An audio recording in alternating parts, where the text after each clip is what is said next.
Chapter 1, Introducing Government in America. Evidence abounds that young people today are politically apathetic, but they shouldn't be. Politics and government matter a great deal to everyone, affecting many aspects of life. If nothing else, we hope this text will convince you of this.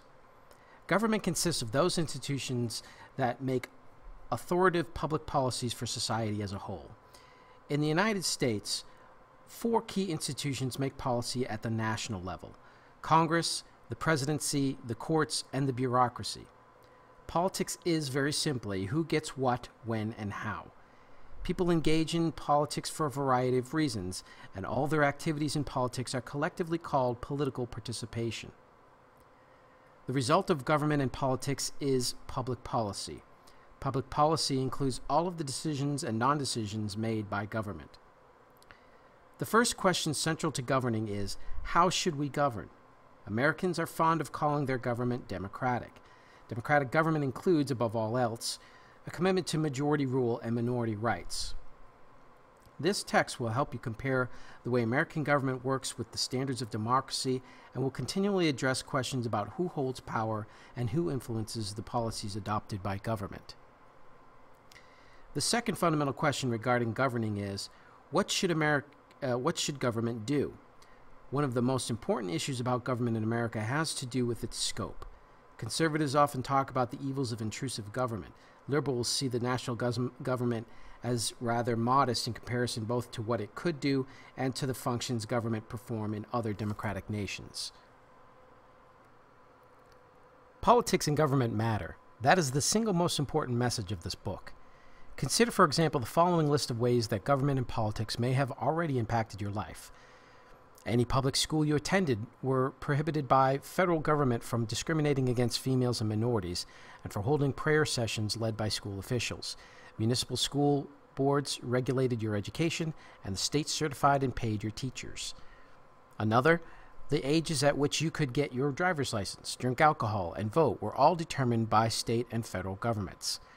Another, before you could get a job, the federal government had to issue you a Social Security number, and you had to pay Social Security taxes every month in which you were employed.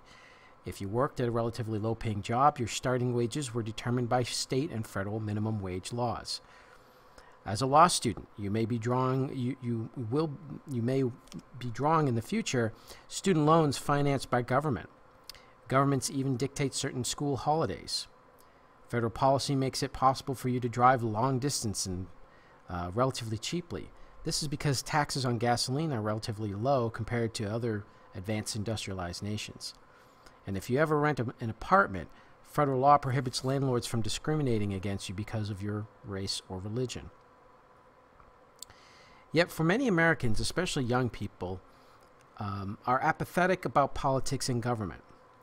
For example, before his recent historic return to space, Senator John Glenn remarked that he worried about the future when we see so many young people who feel apathetic and critical and cynical about anything having to do with politics. They don't want to touch it, and yet politics is literally the personnel system for democracy. Stereotypes can be found to be mistaken. Unfortunately, this is one case where widely held impressions are overwhelmingly supported by solid evidence. Let's have a look.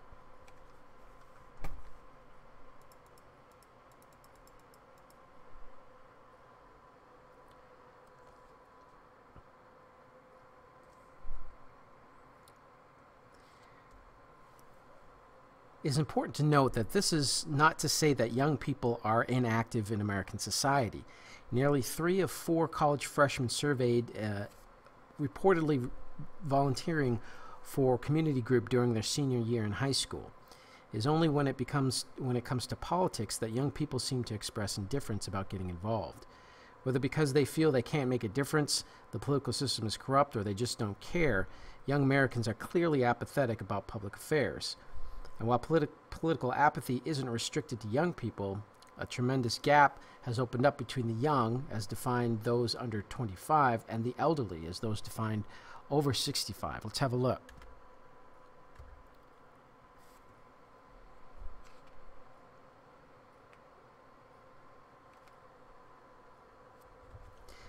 An annual nationwide study of college freshmen recently found that among the class of 2003, only 26% said that keeping up with politics was an important priority for them, compared to 58% among the class of 1970, their parents' generation. In addition, political interest among young people as a whole is quite low. Because they pay so little attention to public affairs, American youth are less likely to be well informed about politics and government. Study after study has shown a substantial generational gap in terms of political knowledge. Perhaps the most comprehensive set of questions was asked in the 1994 National Election Study.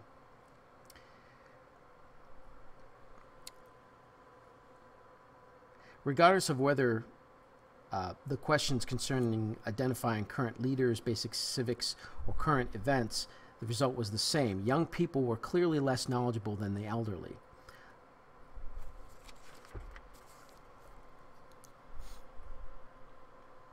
Thomas Jefferson once said that there has never been, nor ever will be, a people who are politically ignorant and free.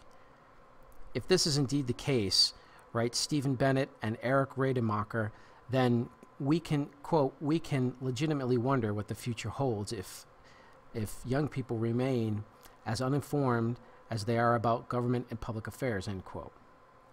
While this may be an overreaction, there definitely are important consequences when citizens lack political information. In the book, What Americans Know About Politics and Why It Matters, Michael Deli Caprini and Scott Keeter make a strong case for the importance of staying informed about public affairs. Political knowledge, they argue, 1, fosters civic virtues such as political tolerance, 2, helps citizens to identify what policies would truly benefit them and then incorporate this information in their voting behavior, and 3, promotes active participation in politics.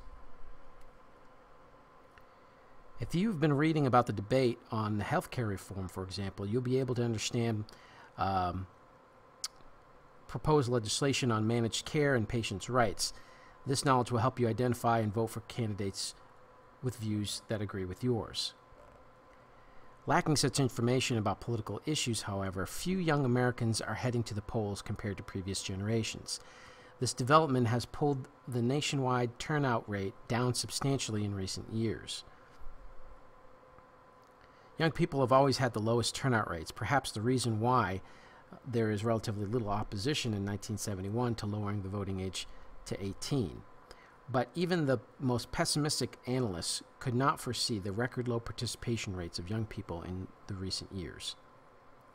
Why does voter turnout matter? As you will see throughout this book, there are those who participate in the political process who are more likely to benefit from government programs and policies. Young people often complain that the elderly have far more political clout than they do. Turnout statistics make it clear why this is the case. Political scientists used to write that the frailties of old age led to a decline in turnout after age 60. Now such a decline occurs only after 80 years of age. Greater access to medical care provided to today's elderly population because of the passage of Medicare in 1965 must surely be given some of the credit for this change. Who says politics doesn't make a difference? Of course, today's youth has not had any policy impact them the way that Medicare has benefited their grandparents or that the draft in the Vietnam affected their parents. However, the cause of young people's political apathy probably runs deeper. A broader reason is that today's youth have grown up in an environment in which public affairs news has not been as readily visible as it had been in the past. It has become particularly difficult to convince a generation that has channel surfed all their lives that politics really do matter.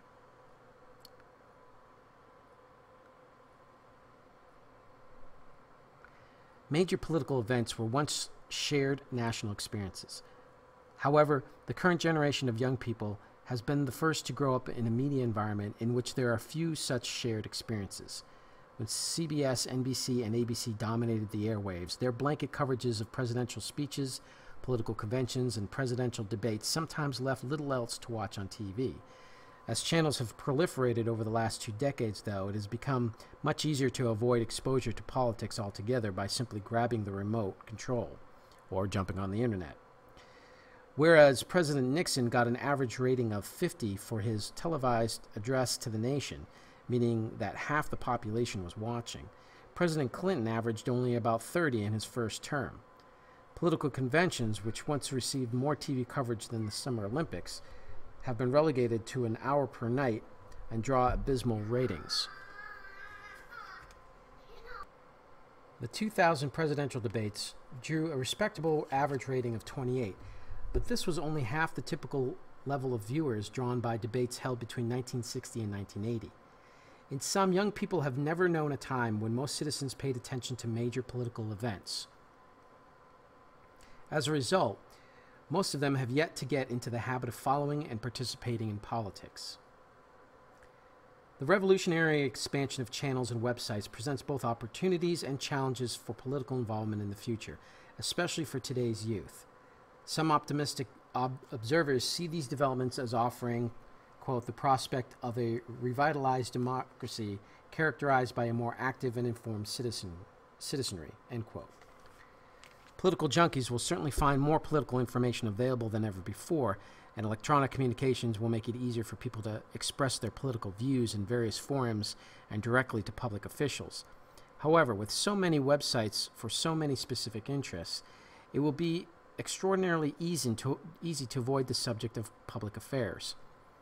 Why read and discuss the president's latest speech when you can personalize your browser to display only the news you care most about, go into a chat room about movies, or download a new game? It is our hope that after reading this book, you will be persuaded that paying attention to politics and government is important. As noted at the beginning of this chapter, government has a substantial impact on all our lives. But it is also true that we have the opportunity to have a substantial impact on government. In each chapter, we will present an example of someone whose involvement in politics has made a difference. We hope that their example will spark some ideas of your own. Concerned about the environment? Participate in a group that lobbies for environmental protection. Think the tax system is unfair? Take part in the state campaign to change it. Worried about your city's programs for affordable housing and public transportation? Consider running for a local office. Whether in positions of power or simply a private citizen making a statement about campaign finance, Americans have countless opportunities to influence their government.